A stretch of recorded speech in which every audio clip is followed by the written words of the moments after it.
Elle est surnommée la forteresse. La prison de Condé-sur-Sarthe est l'un des 2 établissements pénitentiaires les plus sécurisés de France. Pourtant, mercredi dernier, un détenu radicalisé de 28 ans et sa compagne ont poignardé 2 surveillants. Nos 2 collègues allaient pour mettre fin à l'unité de vie familiale auquel le détenu avait droit et là ils se sont fait agresser avec un couteau, voire 2 couteaux en céramique. Mickaël Chiolo a profité d'une visite avec sa femme dans l'unité de vie familiale de la prison pour perpétrer l'attaque. Blessé par balle, il a été interpellé.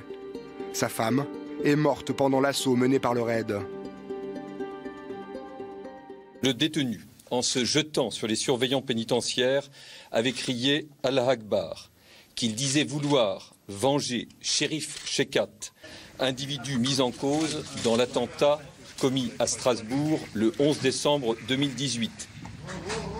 Il aurait passé 175 jours en détention avec Cherif Shekat, l'auteur de l'attaque de Strasbourg.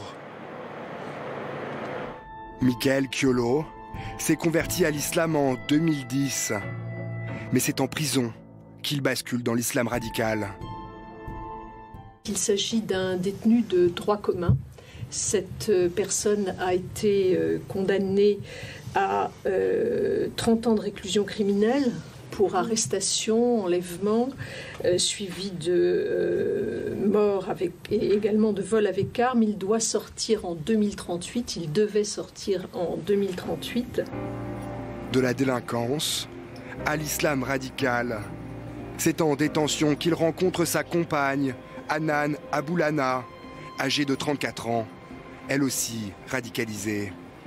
Après les attentats du 13 novembre 2015, Mickaël Chiolo demande à ses codétenus de rejouer avec lui l'attaque dans la cour de la prison.